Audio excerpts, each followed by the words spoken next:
உலகமெல்லாம் இருந்து வந்த 8000 கவிதைகள், அதிலிருந்து தேர்ந்தெடுக்கப்பட்ட 350, அதிலிருந்து தேர்ந்தெடுக்கப்பட்ட 50 தொகுத்து புக்கு போட்டிருக்காங்க. First prize, second prize, third prize வந்திருக்கு. ஃபர்ஸ்ட் பிரைஸுக்கு 1 லட்சம் ரூபா.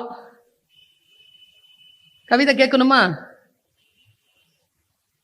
படிக்கல, ஒன்னும் செய்யல, நான் பாட்டுக்கு போய் அவ்வளோ படிச்சு எவ்வளவு ஈஸியா கேட்டுக்கிறோம் பாருங்க. ஆனா புரிஞ்சதுன்னா முடிஞ்சதே, நான் வெற்றி அடைஞ்சிட்டேனே. இந்த புத்தகத்தினுடைய அந்த தலைப்பு என்ன தெரியுமா? வாடியது கொக்கு. புக்கு டாபிக்கே தாங்க. அட்டகாசமான புக்குங்க. 50 என்ன புரட்டி போடுச்சுங்க. ஒவ்வொரு கவிதையும் முதல் பரிசு பெற்ற கவிதை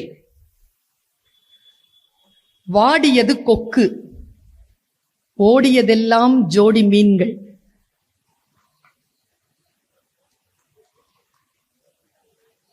தனித்தனியா போயிருந்தா கொத்தி சாப்பிட்டு இருக்கோம், ஜோடி ஜோடியா போதே எப்படி பிரிக்கிறதுன்னு வாடி நின்னுச்சான் கொக்கு.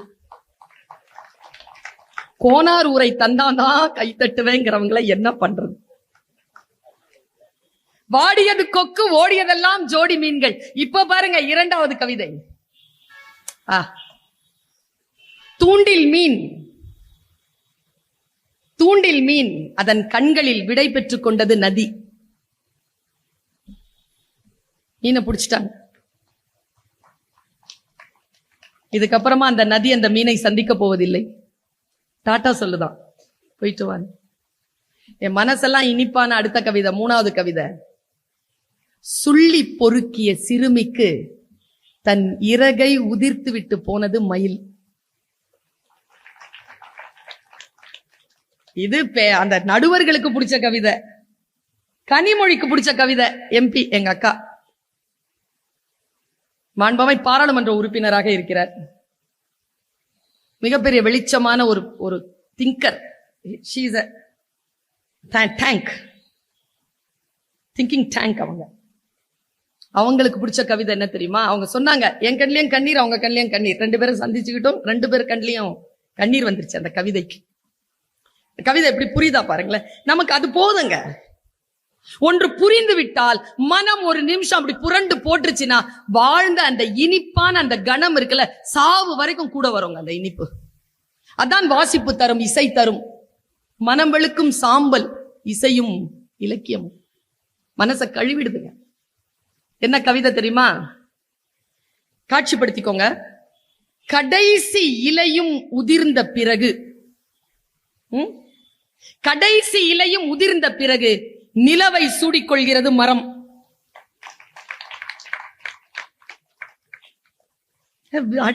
ஆடி போயிட்டேங்க. பார்த்திருக்கீங்களா மொட்டை மரத்தை பௌர்ணமி நாள் அன்னைக்கு? நான் ஜட்ஜா உட்கார்ந்து இருந்தா இதுக்குதான் ஃபர்ஸ்ட் பிரைஸ் கொடுத்திருப்பேன். எது ஃபர்ஸ்ட் சொன்னாங்களே அது இல்ல, நான் ஒரு கவிதை சொல்றேன் பாருங்க, அதுக்கு தான் ஃபர்ஸ்ட் பிரைஸ் கொடுத்திருப்பேன். பனி படர்ந்த கண்ணாடி, கண்கள் வரைந்தேன், வழிந்தது கண்ணீர்.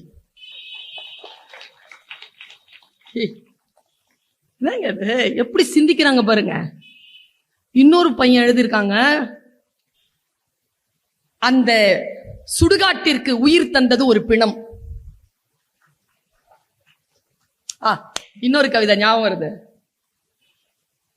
ஊதாங்குழல் இசைக்கிறாள் அம்மா, நடனம் ஆடுகிறது நெருப்பு.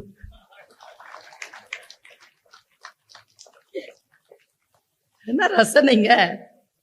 இன்னொரு கவிதை என்ன ரொம்ப தெரியல. இங்க குழந்தைகள், பெண்கள் எல்லாம் இருக்கிறீர்கள், கவனம். பெருங்கடலை, பெருங்கடலை அசைத்துக் கொண்டிருக்கிறது மீன் குஞ்சின் சின்ன துடுப்பு. பெரிய கடல் தான், எனக்கு என்ன, நான் மீன் குஞ்சுதான். என் சின்ன துடுப்பாலும் அந்த பெரிய கடலை என்னால் அசைக்க முடியும். இதை விட மிகப்பெரிய ஒரு தன்னம்பிக்கையான கவிதை. 1000 முறை புரட்டுகின்ற பொழுதும் சலிப்பதே இல்லை காற்றுக்கு. புத்தகம் தலைப்பு.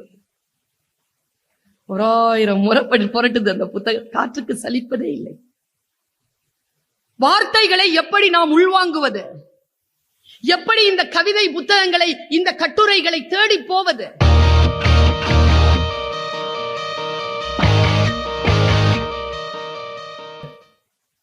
பீர்பல் கிட்ட சொன்னாங்களாம், ஒரு 4 முட்டாளை கண்டுபிடிடான்னு.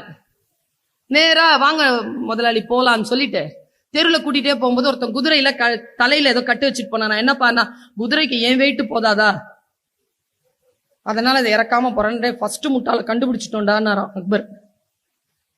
செகண்ட் முட்டாள் ஒருத்தன் எதையோ தேடிட்டு இருந்திருக்கான். என்னடா தேடுற? மோதிரத்தை தொலைச்சிட்டேன் சார். எங்கடா தொலைச்ச? அங்க தொலைச்சேன் சார். ஏன்டா இங்க தேடுற? இங்கதான் சார் வெளிச்சமா இருக்கு. நான் சோ ரெண்டாவது முட்டாள், பிரபு அரண்மனை போலாம். இன்னும் 2 பேர் வாங்க சொல்றேன். நேரா போனாராம். நாட்டுக்கு இவ்வளவு வேலை இருக்கும்போது முட்டாள்களை தேடி கண்டுபிடித்தேனே நான் 2 முட்டாள். நான் தான் 3வது முட்டாள். அப்ப 4வது நாராம், எங்க 3 பேரையும் வேடிக்கை பார்த்துட்டு அரசு வேலையை செய்யாம இப்படி கிண்டல் பண்ணிட்டு இருக்கிறீங்களே, நீங்க தான் பிரபு அவர்களே சொல்லிட்டு போனாராம் அவர். அக்பர் தி கிரேட் கிட்ட இப்படி பேசிட முடியும் என்றால் பீர்பலால் பேச முடியும். ஏதோ ஒன்று இலகுவான தன்மை. வீடு உங்களுடைய வீட்டில் ஏன் எப்பொழுது எதை பேசினாலும் ஏன் சண்டை வருது? எதை பேசிட முடியுதா? வாப்பா உங்ககிட்ட ஒரு விஷயம் பேசணும்னாலே பையன் மும்முன்னு ஆயிடுறானே. ஒன்னும் இல்லைங்க, மும்முன்னு இருக்கிறா வைஃப். என்னப்பா என்ன டின்னர்? எல்லாம் தோசை தான். நல்லா தானே இருந்தா, தொட்டுக்க வைக்கிற. சரி அவர் பாப்பா நீயும் நீங்க சாப்பிடுங்க. ஏன்பா ஒரு மாதிரியா இருக்கிற? இங்க பாருங்க, சிச்சுவேஷன் நல்லா யோசிச்சுக்கோங்க. இவர் இலகுவா இருக்காரு. யாரு? வீட்டுக்கார். ஏன்பா டென்ஷனா இருக்கிற? சாப்பிடுங்க சொல்றேன். சொல்லு, அப்பதான் சாப்பிடுவேன். இன்னைக்கு உங்க அம்மா வந்திருந்தாங்க. என்ன சொன்னாங்க? அதான் சாப்பிடுங்க சொல்றேன் சொன்னேன்ல. ஏய் என்ன சொன்னாங்க? சொன்னேன்ல சாப்பிடுங்கன்னு. என்னடி சொன்னாங்கன்னு தூக்கி போட்டு அடி. ஏன் பேசுறதுக்கு ஸ்பேஸ் இல்லையே? ஒன்றுக்கு ஒன்று பரிமாறிக்கொள்வதற்கு ஸ்பேஸ் இல்லாம இருக்கிறோம்னா என்ன அர்த்தம் என்றால், மனம் இறுகி கிடக்கிறது, டென்ஷனா இருக்கிறது, ஈகோவுல இருக்கிறது. இதையெல்லாம் ரிலாக்ஸ் பண்ணணும்னா தயவு செய்து சீரியல் பார்க்காமல் புத்தகம் படியுங்கள். சீரியல் பாக்குறதுங்கிறது அடுத்த வீட்டு ஜன்னல ஆபாசமா எட்டி பாக்குறதுக்கு சமம். கோகிலா எங்கே போகிறாள்? எவன் எங்க போய் தொலைஞ்சா உனக்கு என்ன? உனக்கு என்ன? குழந்தைகளுக்கு அவங்களுடைய ஹீரோக்கள் யாருன்னு அந்த குழந்தைகளுக்கு தெரியலையே. எனக்கு 9th ஸ்டாண்டர்ட்ல என் ஹீரோ வந்தியத்தேவன் தான். நீண்ட முடி வளர்த்து, காதுல கடுக்கன் போட்டுக்கிட்டு, உடையில இடைவாள் போட்டுட்டு, ஒரு நல்ல நீண்ட முகத்தோடு இருக்க அந்த உடை அணிந்து கொண்டு குதிரையை, பஞ்சகல்யாணி குதிரையை செலுத்தி கொண்டு இருந்த வந்தியத்தேவன் என் ஹீரோ. நிச்சயமா என் வீட்டுக்கு வந்து என்ன கூட்டிட்டு போவான்னு நான் +2 வரைக்கும் காத்திருந்திருக்கேன். கனவிலே அவன் நிறைந்திருந்தானே. இன்றைக்கு யார் ஹீரோக்கள் நம் குழந்தைகளுக்கு? அவெஞ்சர்ஸ் அத்தனையும் செத்து போனாங்க போன வருஷம். தெரியுமா உங்களுக்கு? பேட்மேன் செத்துட்டார், ஆண்ட்மேன் செத்துட்டார், எல்லாரும் செத்துட்டாங்க. எல்லாரையும் சாவடிச்சிட்டாங்க. ஸ்பைடர்மேன் செத்துட்டார். ஏன்? வால்வரின் செத்துட்டார். எல்லாரும் செத்துட்டாங்க. என் வந்தியத்தேவன் இன்றைக்கும் உயிரோடு இருக்கிறானே. நமக்கான ஹீரோஸ் யாரு?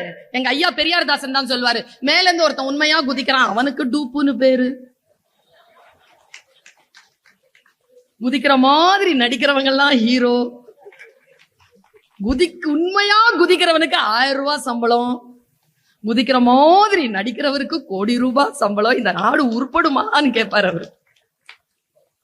நம்முடைய ஹீரோக்களை நாம் எப்படி அவர்களுக்கு பதிய வைப்பது?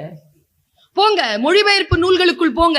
ரஷ்ய நூல்கள் நிறைய இருக்கின்றன, ஓஷோவின் நூல்கள் இருக்கின்றன, தந்தை பெரியாரின் நூல்கள் இருக்கின்றன, ஜெயமோகனின் நூல்கள் இருக்கின்றன, அழகிய பெரியவனின் நூல்கள் இருக்கின்றன. போங்க, தேடி புடிங்க. அம்பையினுடைய நூல், வீட்டில் மூரையில் சமையலறை எப்பவோ எழுதுனாங்க அந்த அம்மா. படிச்சிருங்க பெண்களே. அது படிச்சுட்டு நான் விதிர்த்து போனேன். நான் ஃபர்ஸ்ட் இயர் படிச்சிட்டு இருக்கேன். வீட்டின் மூலையில் சமையலறை படிக்கும்போது ஒரு பெண் எவ்வளவு கிலோ அரிசியை மட்டும் வடிக்கிறாள்னு அவங்க கணக்கு போட்டிருப்பாங்க. எவ்வளவு கிலோ நம்ம காய்கறிகளை வேக வைக்கிறோன்னு இங்க அனௌன்ஸ் பண்ணிட்டு இருக்கிறார்ல ஒரு தோழர். 6 மணிக்குங்க போன் பண்ணாருங்க. நான் சொன்னேன், என்கிட்ட இதெல்லாம் சொல்லாதீங்க, நான் மேடையில சொல்லிடுவேன்.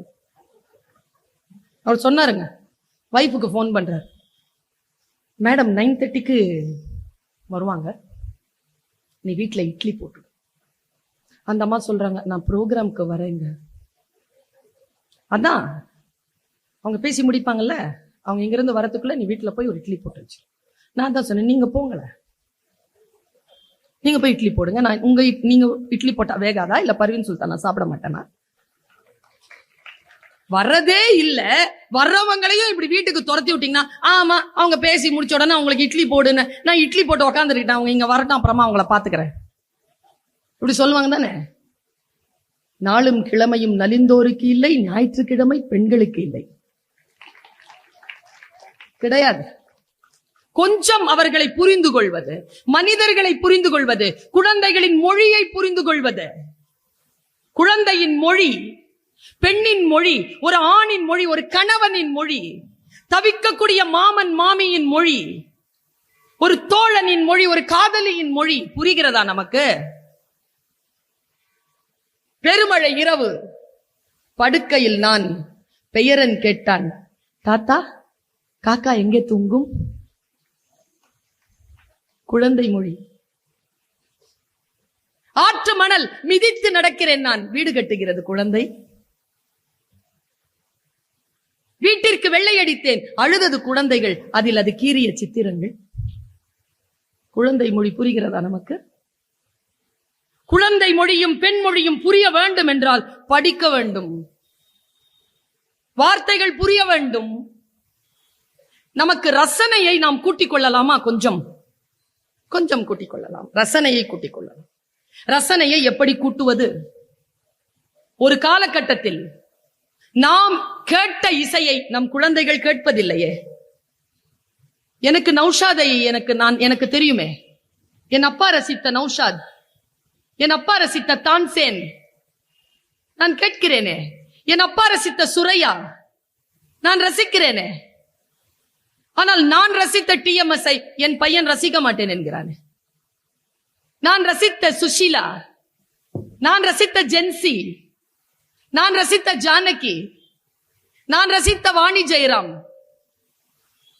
என் பையனுக்கு தெரியலையே. அவனுக்கு ஏன் ஜாமி, அவனுக்கு அதானே பிடிக்குது. அவனுக்கு அது பிடிக்கட்டும், எனக்கும் தான் அது பிடிக்குது. ஆனால் எனக்கு அதுவும் பிடிக்கிறது, இதுவும் பிடிக்கிறது, இவர்களுக்கு இது மட்டுமே பிடிக்கிறது. இதிலிருந்து எப்படி அவர்களை மீட்டெடுத்து கொண்டு வர போகிறோம்? உணவினுடைய ருசி இன்றைக்கு குழந்தைகள் மாறிக்கொண்டிருக்கிறார்கள். உடையின் ருசியில் மாற்றம் வந்திருக்கிறது, உறவுகளின் ருசியில் மாற்றம் இருக்கு. சின்ன வயசுல நம்ம எவ்வளவு அழுவோங்க, நம்ம கல்யாணத்துக்கு கூட்டிட்டு போனோம்ட்டு அழுவோமா இல்லையா? இந்த கிழவங்கிழவி கூட்டு போவோம். இன்னைக்கு கூப்பிட்டு பாருங்களேன் பிள்ளைங்கள, வரலங்குதுங்க, வரல. முதல்ல எல்லாம் யாராவது விருந்தாளிங்க வந்தாங்கன்னா அவங்க கையில என்ன கொண்டு வந்திருக்காங்கன்னு பாத்துக்கிட்டு இருப்போம், அதுக்கே அடி விடும். இன்னைக்கு கூப்பிட்டாலும் ரூமை விட்டு வர மாட்டேங்குதுங்க. மா வெளியில வந்து கூப்பிடாதுங்க, நீ பாட்டுக்கு பேசி அமுச்சு விடு. எங்க வீட்டுக்குள்ள போய் ரூமை பூட்டிக்கிறாங்க. எங்கே தவறு நடக்கிறது? அதனால் தான் சொல்லுகிறேன், இத்தகைய விஷயங்கள் நம்முடைய மரபை, நம்முடைய பண்பாட்டை, நம்முடைய மனித நேயத்தை, நம் வாழ்வியலின் அழுத்தமான விழுமியங்களை நமக்கு திருப்பி கொடுக்கும் என்றால் இத்தகைய விழாக்கள் மிக மிக முக்கியம். நான் தான் நேத்து கூட சொன்னேங்க, பள்ளிக்கூடத்துல இந்த 100% அட்டெண்டன்ஸ் கொடுக்கிற ஸ்கூல் இருக்குதா? 100% அட்டெண்டன்ஸ் வாங்கிட்டு என்ன பண்ண போகுது உங்க பாப்பா? ஒரு டீச்சரா சொல்றேன், வேணாம், 90 நாள் போட்டும் போதும். அந்த 10 நாளைக்கு சாவுக்கு கூட்டிட்டு போங்க, காது குத்துக்கு கூட்டிட்டு போங்க, திருவிழாவுக்கு கூட்டிட்டு போங்க, கோயிலுக்கு கூட்டிட்டு போங்க. உங்களுக்கு உடம்பு சரியில்லைன்னா உங்களுக்கு ஒரு வெந்நீர் வச்சு கொடுக்கறதுக்கு பழக்குங்க. அதுக்கு உடம்பு சரியில்லைன்னா அது கால் கையை அமுக்கி விட்டு அது கொஞ்சம் ரெஸ்ட் எடுக்கிறதுக்கு சொல்லி கொடுங்க. வேல்யூஸே இல்லாம வெறும் எதையோ நோக்கி ஓடிக்கொண்டிருக்கின்ற பொழுதுதான் நமக்கு இத்தகைய பாரம்பரியமான நம்முடைய சிந்தனையை தூண்டுகின்ற நிகழ்ச்சிகள் தேவைப்படுகின்றன. ரசனையை மாற்றுவது, நாக்கின் ருசியை, நான் ரொம்ப வீரியமா ஒரு வார்த்தை சொல்லுகிறேன், நீங்கள் மறந்து விட வேண்டாம். நம் நாக்கு எந்த ருசியை ருசிக்கிறதோ அந்த ருசி நம்மை யார் ஆட்சி செய்வது என்று தீர்மானிக்கிறது. நம் நாக்கின் ருசிதான் நம்மை நம் ஆட்சியாளர்கள் யார் என்று நமக்கு காட்டுகிறது. சமீபத்தில் ரசனைன்னு ஒரு புத்தகத்தை படிச்சேங்க. எப்படி ஒரு விஷயத்தை நான் எப்படி என்னுடைய விஷயத்தை நான் எப்படி வெளியேற்றுறது. பாதை அழகாக இருந்தால் இலக்கு அவ்வளவு அழகாக இருக்காது. இலக்கு அழகாக இருந்தால் பாதையின் அழகை விசாரிக்காதீர்கள். சொல்லிக் கொடுங்க பிள்ளைக்கு. பாதையின் அழகை விசாரிக்காதே என்று சொல்லிக் கொடுங்கள்.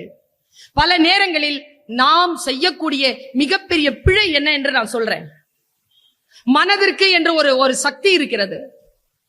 என்னை இவ்வளவு வீரியமாக நிறுத்தி இருப்பது எது? என் மன எழுச்சி தான். நான் இதை பல இடங்கள்ல பதிவு பண்ணியிருக்கேன். 40 பேர் போட்டிக்கு வருவாங்க மகேஸ்வரி மேடம். 40 பேர் வருவாங்க போட்டிக்கு. 40 பேர் எப்படி ஜெயிப்பேன்னு சொல்லி கொடுத்துறேன். சரியா? என்ட்ரி இருக்கும்ல, என்னுடைய என்ட்ரி, அதுலயே 10 பேர் அழிப்பேன் நான். அப்படி கம்பீரமா வரும் உள்ள. 10 பேர் ஐயோ பர்வீன் வந்துருச்சா முடிஞ்சுது உட்காந்துருவானா. எனக்கு காம்படிஷனே 30 தான். அந்த 30 பார்த்து வச்சுக்குவேன். நேரா வந்து லாட் எடுப்பாங்க. First prize, second prize, third prize. First second third பிரைஸ்ல வரிசை எண். நம்ம லிபி பிரம்மா ஃபர்ஸ்ட் வரும். ஃபர்ஸ்ட வாங்கி பார்த்த உடனே சிரிப்பேன் பாருங்க. அதுல 5 பேர் ஃபெயில் ஆகும். பயங்கர ப்ரிப்பரேஷன்ல வந்திருக்கா போல இருக்கு. 25 தான் காம்படிஷன். பிரைஸ் அதை அனௌன்ஸ் பண்றதுக்காக, காம்படிஷன் அனௌன்ஸ் பண்றதுக்காக முன் வரிசையில் இப்படி கம்பீரமா உட்கார்ந்து இருப்பேன். பேப்பர்லாம் எடுத்து படிக்க மாட்டேன். அந்த இருப்பு இருக்குல்ல, அதுல ஒரு 5 பேரை தள்ளிடுவேன். எல்லாரும் என்னைய பார்த்துட்டு இருப்பாங்க. இப்ப 20 தான். ஸ்டேஜுக்கு இப்படி ஏறி வருவாங்க. வரிசை எண் 1 டக்குன்னு ஏந்திருச்சு ஒரு கையில பேப்பர் இல்லாம கட கட கடன்னு எழுதி வருவேன். என்ன தெரியுமா, உள்ள நடுங்கிட்டு இருக்கும். பேப்பர் கையில இருக்காது. பேப்பருடைய முன் பக்கம் பின் பக்கம் 4 பக்கம் கண்ணுல போட்டோகிராபிக்கல் மெமரி. உங்களை பார்த்துட்டு பேசி இருக்கிறேன், நீங்க நினைச்சிட்டு இருக்கிறீங்க. எனக்கு முன்னால என் ப்ரிப்பரேஷன் பேப்பர் ஓடிக்கிட்டு இருக்கும்.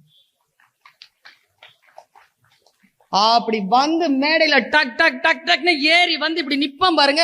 10 பேர் அவுட்டு. 10 பேர் தான் இப்ப காம்படிஷன். தாயே தமிழே தலை கவிழ்ந்த பொற்செல்வி நீ கலங்க வேண்டாம், வரும் காலம் நின் காலம் அப்படி நிப்பம் பாருங்க. 5 பேர் ஓடி போயிடும். இப்ப காம்படிஷன் 5 பேர். ப்ரிப்பரேஷன்ல 2 பேரை தள்ளி விட்டுருவேன். முதல் 3 பரிசுல ஏதாவது ஒரு பரிசு வாங்கிடுவேன். இந்த தைரியத்தை கொடுக்குறோமா பிள்ளைகளுக்கு? எப்ப பார்த்தாலும் கம்பாரிசன். அவன் பாரு எப்படி இருக்கிறா, இவ பாரு எப்படி இருக்கிறா, நீ இப்படி செய்ய மாட்டேங்கிற, நீ அப்படி செய்ய. எழுச்சி ஊட்டுவது பிள்ளையினுடைய அந்த விஷயத்தை அப்படி செய்யணுங்க.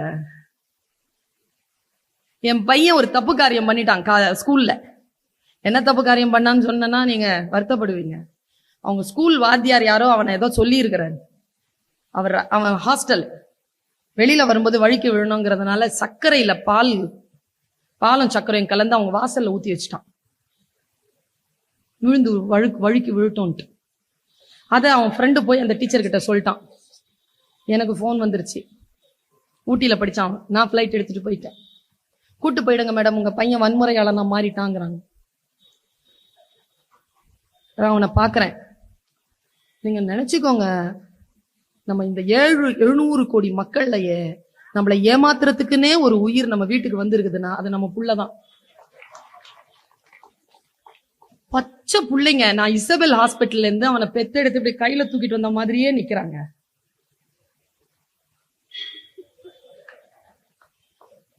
இப்படி நிக்கிறான். செஞ்சியாடா? அவன் செஞ்சிருக்க மாட்டானே. நாம அப்படித்தானே. ஒரு லெட்டர் எழுதியிருக்கான், படிச்சு பாருங்க. நான் லெட்டரை படிக்கிறேங்க. மொழி ஆசிரியங்க. நானு பிரமாதமா எழுதியிருக்காங்க மன்னிப்பு கடிதத்தை. சூப்பரா எழுதியிருக்கான். நான் அவனை படிச்சுட்டேன். மேம் இது அவன் எழுதல மேம் அப்படின்னு. அவன் எழுதலையா? அவன் தான் மிஸ் எழுதனா. நீங்க இப்ப எழுத சொல்லுங்க, அவனை எழுதுவாங்க. சொன்ன மேடம் அவன் ஏதாவது தப்பு செஞ்சிருந்தா அவனை மன்னிச்சு ஏதாவது ஒரு தண்டனை கொடுத்துருங்க, நான் அவனை ஸ்கூல்ல விட்டு எல்லாம் கூட்டிட்டு போக மாட்டேன், அவனை நீங்க என்ன வேணாலும் தண்டிச்சுக்கோங்க, ஆனா அவன் கடிதம் சூப்பரா இருக்கு மேடம், அவன் இங்கிலீஷ் டிக்ஷன் ரொம்ப நல்லா இருக்கு மேடம் நினைச்சிட்டு அவனை நான் எதுவாக இப்பொழுது ஆக்கி இருக்கிறேன். இது நடந்து 7 ஆண்டுகள். அவன் இப்பொழுது அட்வொகேட்டாக இருக்கிறான். அவன் டிராஃப்ட் போடுறான். நேற்று கூட அவனுடைய அந்த கார்பரேட் லாயரா இருக்கிறான். நேற்று கூட அவனுடைய பாஸ் என்கிட்ட சொன்னாங்க, பிரமாதமா டிராஃப்ட் போடுறான் மேடம். தவறு செய்யக்கூடிய குழந்தைகள் மீது நமக்கு கவனம் தவறின் மீது தான் போகிறது. ஆனால் அவர்களுக்கு பின்னால் மிகப்பெரிய ஆழமான டேலண்ட் அவங்க கிட்ட இருக்கு. அந்த டேலண்டின் மீது நமக்கு கவனம் போவதே இல்லை. அப்படின்னா பிழைகளை மன்னிச்சிடலாமா? அவன் தண்ணி ஊத்துனானே, இந்த பால் ஊத்துனானே, அதுக்கு 1.5 வருஷம் கழிச்சு நான் ஒரு ஆக்சிடென்ட்ல மாட்டிட்டு கால்ல அடிபட்டு ஆஸ்பத்திரியில கிடந்த 3 மாசம். அவன் வந்தான் ஹாஸ்டல்ல இருந்து, அம்மான்னு அழுதுட்டு வந்தான். எப்படிமா விழுந்தீங்க? என்னம்மா இது காலை இப்படி தொங்க போட்டிருக்கிறாங்க தூக்கி. இல்ல தம்பி, நீ 1.5 வருஷத்துக்கு முன்னால பால்ல சக்கரை கலந்து அங்க வாசல்ல போட்டல, அந்த பால் இங்க என்ன வழுக்கி விட்டுருச்சுடாங்க. நீ யாருக்கோ செய்யக்கூடிய பிழை அதானே இங்க கீதை. கீதை அதானே? ஆயுதத்தை கீழே போடுகின்ற பொழுது அர்ஜுனனிடத்தில் கிருஷ்ணன் சொன்னது என்ன? கிருஷ்ணனிடத்தில் அர்ஜுனன் என்ன சொன்னான்? இவங்க அப்பா அம்மா எல்லாரும் நிக்கிறாங்க, தம்பிங்க எல்லாரும் நிக்கிறாங்க, அண்ணனுங்க நிக்கிறாங்க, நான் எப்படி ஆயுதத்தை தூக்குறதுன்னா? அப்ப அந்த 10 பேரை விலக்கிட்டா நீ கொல்லுவதானே? அப்படின்னா you have to start with your கித் and கின். இதுதானே பகவத்கீதை. இதை சொல்லி தருவது.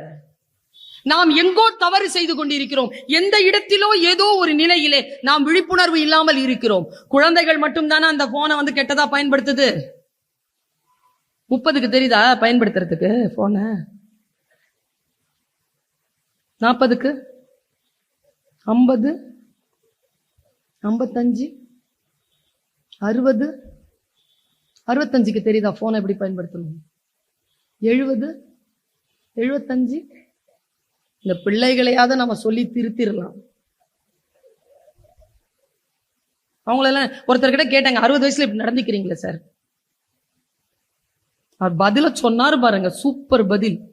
இந்த வயதில் எப்படி நடந்து கொள்வது என்று எனக்கு தெரியவில்லை, ஏனென்றால் இந்த வயதில் இதற்கு முன் நான் இருந்ததில்லை. எல்லாம் புதுசு தானே. எனக்கு இந்த வயசு புதுசுன்னா அவங்களுக்கு அந்த வயசு புதுசு. எல்லோரும் தான் தவறு செய்கிறார்கள்.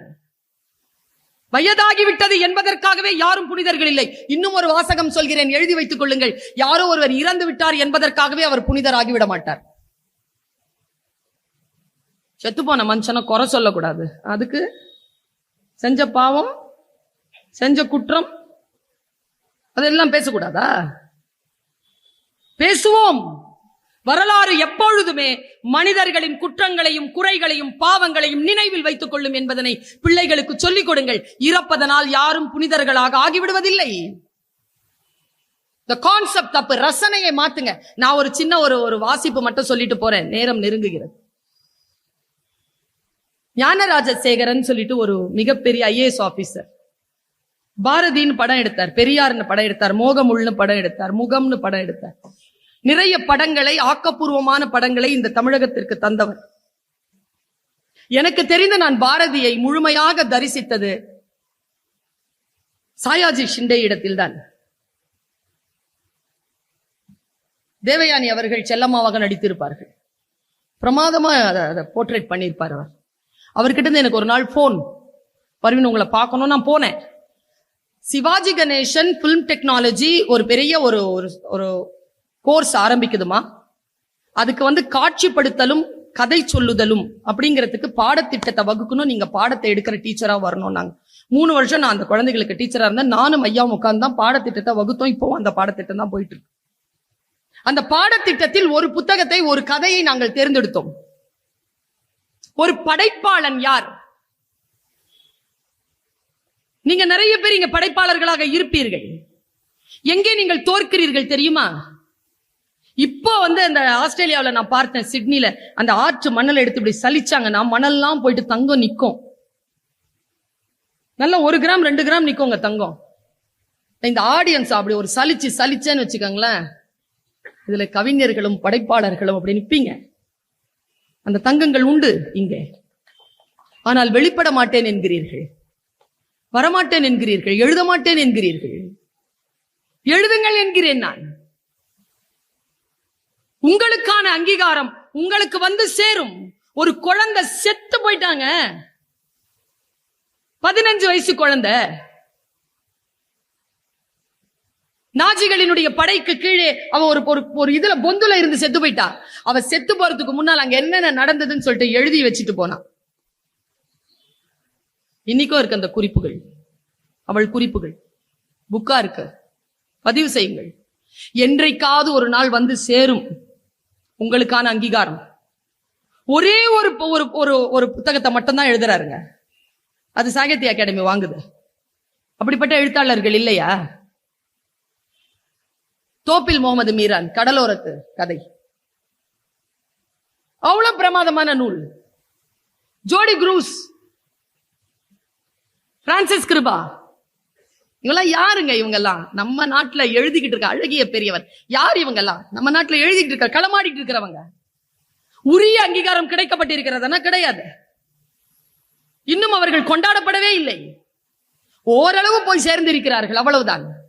புகழின் உச்சத்திற்கு கொண்டாடப்பட வேண்டிய அத்தனை தகுதிகளும் பெற்றவர்கள். நான் என்னால் 100கணக்கில் சொல்ல முடியும் பெயர்களை. அவ்வளவு எழுத்தாளர்கள் இருக்கிறாங்க. நான் ஒரு கதையை சொல்றேன் உங்களுக்கு. நான் தேர்ந்தெடுத்து என் வகுப்பிலே 26 பிள்ளைகள், அதில் 2 பிள்ளைகளை காணோம். அதில் ஒருவன் இறந்து விட்டான், இன்னொரு பையனை காணோம். 24 பிள்ளைகளும் இதோ இந்த 10 ஆண்டுகள் கழித்தும் என்னோடு தொடர்பில் இருக்கிறார்கள். மிகப்பெரிய அளவிலே களமாடிக்கொண்டிருக்கிறார்கள். நேற்று இங்கு வந்து பேசிவிட்டு போன ஞானவேலும் நானும் சக மாணவ தோழமைகள். நாங்கள் 2 பேரும் கம்பராமாயணத்தை போட்டிகளிலே போய் பேசியிருக்கிறோம். கம்பன் கழகங்களை நாங்கள் பகிர்ந்து கொண்டிருக்கிறோம். யார் இவர்கள் எல்லாம்? எப்படி இவர்கள் எல்லாம் வருகிறார்கள் பாருங்க. நான் அவர்களுக்கு இன்னைக்கும் அந்த 20 பிள்ளைங்க, 24 பிள்ளைங்களை 20 பிள்ளைங்களை எனக்கு இது சொல்லுவாங்க. ரோஜா அத்தர்னு ஒரு கதைங்க. நான் இதை சொல்லிட்டு போயிடுறேன். உங்க மனங்களை புரட்டி போடுகின்ற மிக அழுத்தமான ஒரு பதிவை நான் தந்துட்டு போறேன். சின்ன குழந்தைகளுடைய மனதிலே ஒரு தீப்பொறி ஏற்றிக்கொள்ளுங்கள்.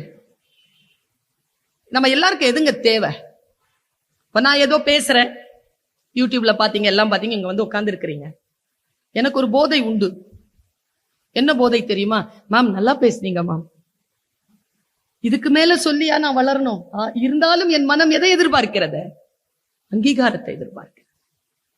ஒண்ணும் இல்லைங்க, கை தட்டலிங்க, முடிஞ்சு போச்சுங்க, செத்தே போவாங்க. 2 வருஷம் கொரோனாவில பேச்சாளர்கள் நிலைமை தெரியுமா உங்களுக்கு? பாவம். நானாவது பேசிட்டு இருந்தேன், ரொம்ப கஷ்டம். துக்கத்தை வெளில காட்டுற கூட முகம் என் துக்கம் வெளியில தெரியாது. லேப்டாப்பை திறந்துட்டு உட்காருவோம், பேச்சு ஆரம்பிக்கும், பயங்கரமா இருக்கும். தேடி சோறு நிதம் தின்றுன்னு உட்காந்துட்டு அதுக்கு முன்னால, என் டப்பாவுக்கு முன்னால கத்தி பேசிட்டு இருப்போமா.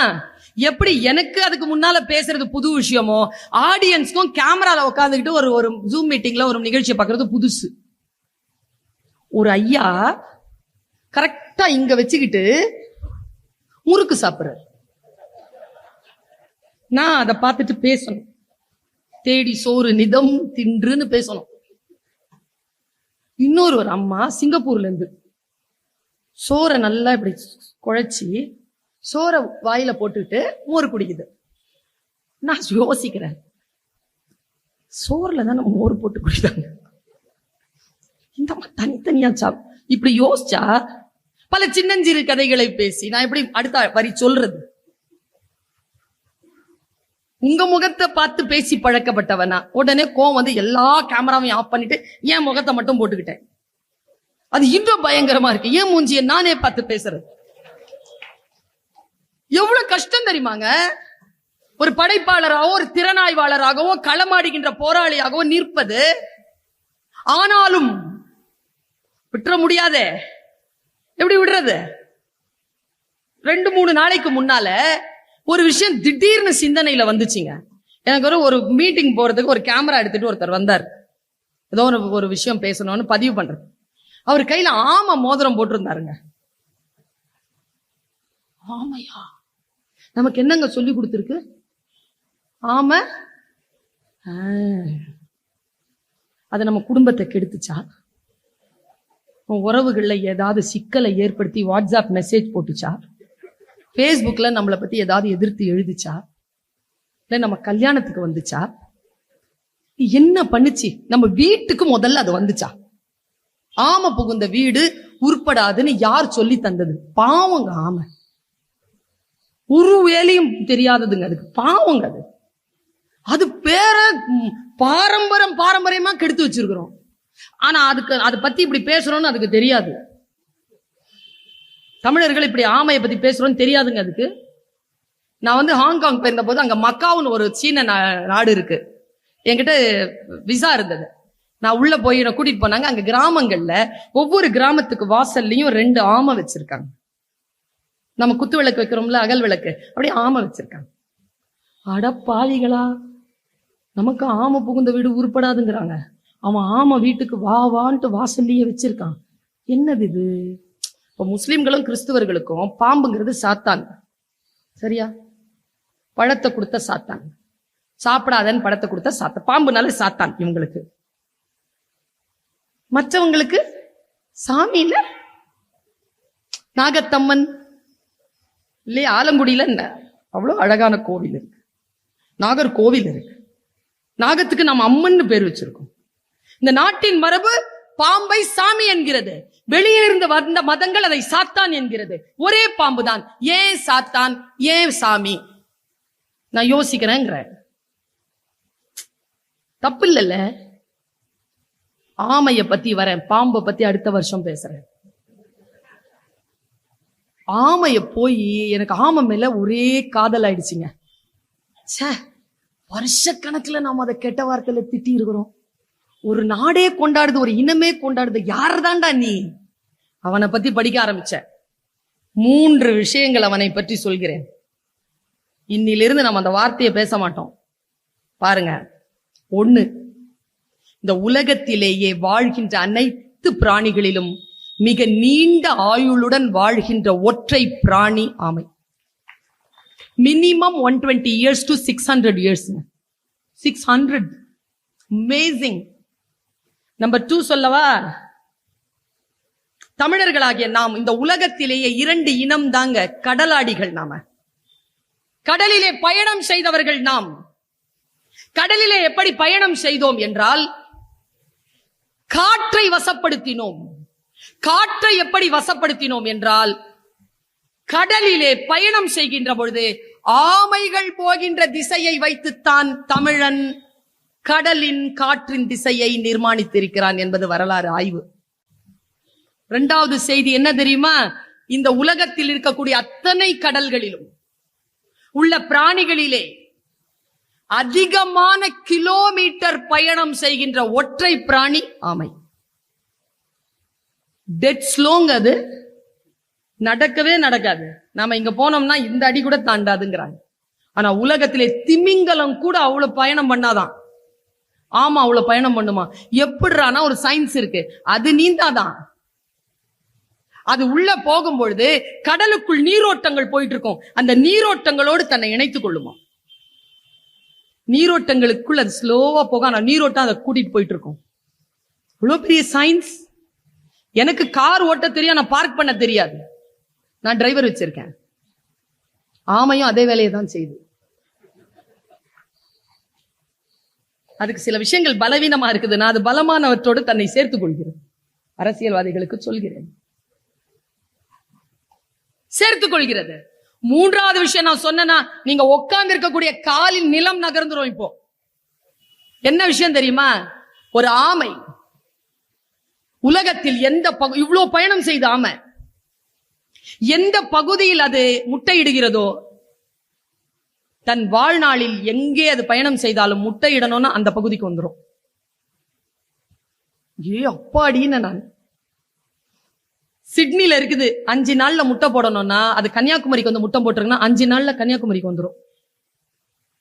எப்படி வருது? உள் நீரோட்டங்களில் தன்னை சேர்த்து கொண்டு நீரோட்டங்கள் திசை மாறுகின்ற பொழுது நீரோட்டங்களில் இருந்து வெளிப்பட்டு தன் போகின்ற திசை எந்த திசையில் அந்த நீரோட்டம் கிடைக்கிறதோ அந்த நீரோட்டத்தில் தன்னை இணைத்துக் கொண்டு சரியாக அந்த மேலாண்மையை வைத்துக் கொண்டு இந்த ஆமை பயணம் செய்கிறது. அதனால் தான் பாண்டான்னு ஒரு படம் வந்தது இல்ல, அந்த படத்துல மேக்சிமம் உன்னத குருவே ஆமை தான் வச்சிருப்பான். சைனாக்காரன் தாங்க இன்னைக்கு கனடா நாட்டுல நடந்த மிகப்பெரிய ஒரு இந்தியனுடைய ஒரு மாநாட்டுல தேசிய கொடியை வைக்கின்ற பொழுது அந்த தேசிய கொடியில மேட் இன் சைனான்னு இருந்திருக்குங்க. இன்னைக்கு பேப்பருங்க செய்தி. எங்கே நாம் விழுந்து கொண்டிருக்கிறோம்? அவன் ஏதோ ஒன்றை யோசித்து வேறு விதமா போயிட்டு இருக்காங்க. நான் ஒரு குழந்தைய சத்தியமா கூப்பிட்டு கேட்டேங்க. இப்போ நான் ஒரு சின்ன பாப்பாவை கூப்பிட்டு கேட்கறேன்னு வச்சுக்கோங்களேன், ஒரு யானைய ஒரு கேலண்டரை காட்டி வாட் இஸ் திஸ் பாப்பா, நான் என்ன சொல்லும் அந்த குழந்தை? என்னப்பா சொல்லும்? எலிபென்ட் சொல்லும்ல. சீன குழந்தை அப்படி சொல்லாது, இது யானையின் படம்னு சொல்லும். யானை என்று சொல்லுவதற்கும் யானையின் படம் என்று சொல்லுவதற்கும் இடையில இருக்கக்கூடிய வித்தியாசம் தான் விழிப்புணர்வு. யானை அது நான் பல தடவை பேசியிருக்கேன். ரொம்ப ஃபேமஸ் என்னுடைய பேச்சு. 7ல இருந்து 9 போகுமா? என்ன பண்ணலாம்? பக்கத்துல இருந்து வாங்கின கடனை என்னைக்கா திருப்பி கொடுத்துற மாதிரி சொல்லி தந்திருக்கோம். சீன நாட்டுக்காரன் உதவின்னு சொல்லி தரான், நாம தான் கடன் சொல்லி தரோம். உதவி என்பது உரியவர்களுக்கு செய்வது, கடன் என்பது உரியவர்களுக்கு திருப்பி தருவது.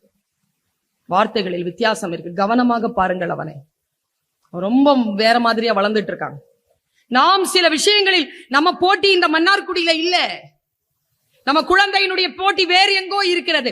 குழந்தைக்கான அந்த தாகத்தை அதிகப்படுத்துங்கள். சமூகத்தின் மீது பேரன்பு கொண்டு தன்னுடைய சுயமரியாதையின் மீது பேரன்பு கொண்டுகின்ற வளவில்லை குழந்தைகளை உருவாக்குங்கள். நான் இப்ப மறுபடியும் அந்த ரோஜா அத்தருக்கு வரேன், அந்த கதையை சொல்லிட்டு போறேன். ஒரு 3 நிமிஷத்துல என்னுடைய பேச்சு இப்ப முடிய போகுது. நான் அதை படிச்சேங்க. நான் படிச்சு ஒரு 12 வருஷம் இருக்கோங்க அந்த கதைய. இன்னி வரைக்குமே அந்த மயக்கத்திலிருந்து நான் வெளியில வரல. அந்த உள்ளே அதை நிர்வாகமாக கொண்டிருக்கின்ற காரணத்தினால் ஒரு படைப்பாளனை எப்படி பார்ப்பது என்கின்ற புத்தி எனக்கு மாறி இருக்குது.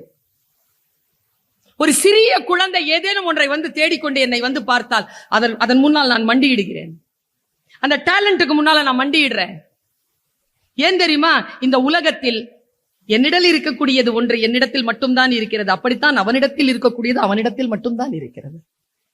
இறைவன் பூமியில் குப்பைகளை எறிவதே இல்லை. எல்லோரிடத்திலும் ஒரு டேலண்ட் வச்சிருக்கான். ஒருத்தன் ஒரு அத்தர் வியாபாரிங்க. அவன், உங்களுக்கு தெரியுமா அத்தருக்கு என்னங்க பேரு தமிழ்ல? வாசனை. வாசனை திரவம் தானே. ஏன் திரவியம்னு சொன்னா?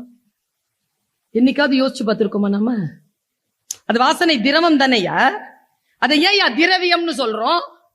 அது உண்மையிலேயே திரவியம் தான். திரவியம்னா செல்வம். அங்கிருந்து பாக்தாத்ல இருந்து புறப்படுறான் ஒருத்தன், அந்த செல்வத்தை ஆக்கக்கூடிய ஆற்றல் பெற்றவன். உலகத்திலே அவனை போல் அந்த அத்தரை செய்ய முடியாது. அப்படிப்பட்ட அத்தர் வியாபாரி.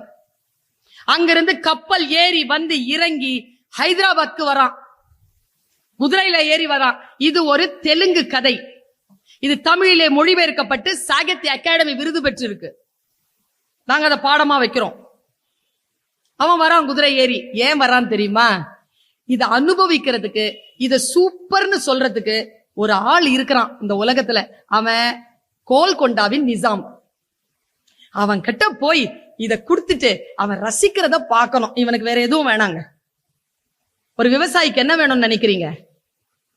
ஒரு கலப்பை, கொஞ்சம் விதை, 2 மாடு, கொஞ்சம் நிலம், கொஞ்சம் மழை. அறுவடை பண்ணி நீ என்ன வேணாலும் பண்ணிக்கோ, எனக்கு அது பற்றி இல்லை கவலை. இதானுங்க விவசாயி. விவசாயிக்கு எது தேவை? உற்பத்தி தான் தேவை. இவன் உற்பத்தி செய்து அதை ரசிக்கக்கூடிய ஒருத்தங்கிட்ட கொண்டு வராங்க. வந்துட்டான், நல்ல அங்கி, தலையில டர்பன்லாம் கட்டிக்கிட்டு குதிரையில வந்து இறங்குறான். அவனுக்கு தெரியாது இந்தியன் பாலிடிக்ஸ். அவன் கையில 3 அத்தர் இருக்கு. ஒன்னு சாண்டில், ஒன்னு ஜாஸ்மின், ஒன்னு ரோஜா, 3 வச்சிருக்கான். அவங்க கிட்ட சொல்றாங்க நிசாம பார்க்கணும்னா திவானை பார்க்கணும்னு. திவானை பார்க்கறதுக்கு போறான். அந்த திவான் வந்து நம்ம மைக்கேல் மதன காமராஜர்ல வந்த கமலஹாசன் கேரக்டர். அந்த குஷ்பு அம்மா வந்து அந்த வரைஞ்சு கொடுப்பாங்க தெரியுமா அரிசியில, தாஜ்மஹால எப்படி இருக்குன்னு பாருங்க, எடுத்து கடிச்சு பார்த்துட்டு பழைய அரிசி மாறு. அந்த மாதிரி ரசனை கெட்ட ஆளு. அப்படி உட்காருவான், அந்த பேழை அப்படி தரப்பான், கொண்டு வந்து இப்படி அது சப்மிட் பண்ணுவான். அவரது வாட் இஸ் திஸ் அப்படிம்பாரு.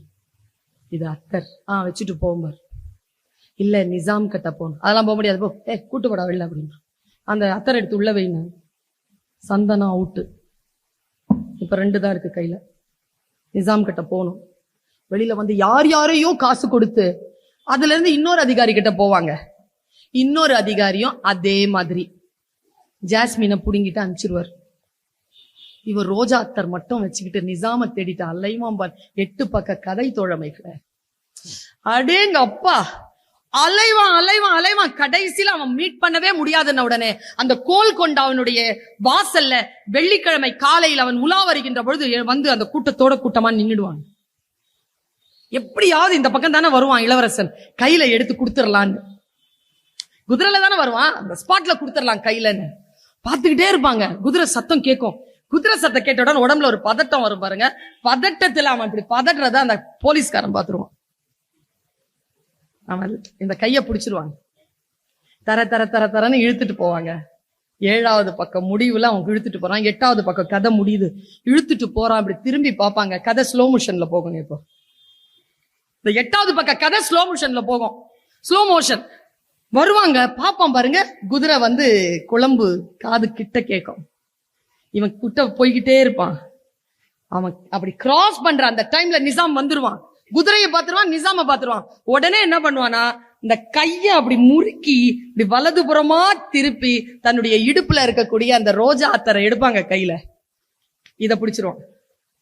இத பிடிச்ச உடனே லெப்ட் கையில அதை மாத்தி அதை எப்படியோ அந்த பிராக்ஷன் ஆஃப் செகண்ட்ல வெளியில எடுத்து அந்த கோல்கொண்டாவினுடைய பாறையில ஓங்கி ஒரே ஒரு அடி அடிப்பான் பாருங்க.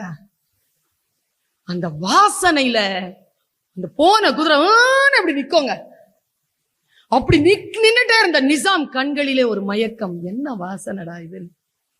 அந்த கண்களை பார்ப்பான், அந்த குதிரையை பார்ப்பான், அந்த கூட்டமே அந்த ரோஜா அத்தரில் சொங்கி நிற்பதை பார்த்தான்.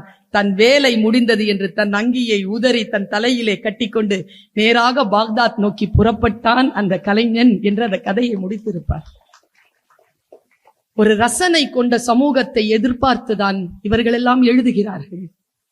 ஏதோ ஒரு சிறிய அங்கீகாரத்திற்காக ஒவ்வொரு புத்தகமும் ஒவ்வொரு எழுத்தாளனும் துடித்தபடி இருக்கிறான். நான் பதிப்பகத்தை வைத்து நடத்தியவள். ஒவ்வொரு பதிப்பும் ஒரு உயிரை, ஒரு வாழ்க்கையை காவு கேட்கும் என்று உங்களுக்கு தெரியாது. ஒவ்வொரு புத்தகத்திற்கு பின்னாலும் பேர் உழைப்பு இருக்கிறது. அந்த புத்தகத்தை கையில் எடுக்கின்ற பொழுது அந்த உழைப்பும் அந்த ஆசீர்வாதங்களும் அந்த சொற்களும் முழுமையாக நம்மை வந்து சேர்ந்து நம்முடைய வாழ்க்கையில் மாற்றம் நிகழ்த்துவது போல் ஒரு ஆக்கம் உங்கள் கைக்குள் வர வேண்டும். ஒரு புத்தகம் இருக்கிறது, அது ஒரு வாசகனை தேடிக்கொண்டிருக்கிறது. எங்கோ ஒரு வாசகன் இருக்கிறான், அவன் அந்த புத்தகத்தை தேடிக்கொண்டிருக்கிறான். நீங்கள் உங்களுக்கான புத்தகத்தோடு இணைவதற்காக என்னுடைய பிரார்த்தனைகளை முன்வைத்து இந்த வாய்ப்பிற்காக நான் நன்றிகளை உரித்தாக்கி, இவர்கள் எல்லோரும் இன்னும் சிறப்பாக பல நிகழ்ச்சிகளை நடத்தி அறிவு புலத்தில் உங்களை தூக்கி நிறுத்துவதற்கான அத்தனை காரியங்களையும் செய்ய வேண்டும் என்று சொல்லி என் மன மொழி மெய்களினால் என்னுடைய சொற்கள்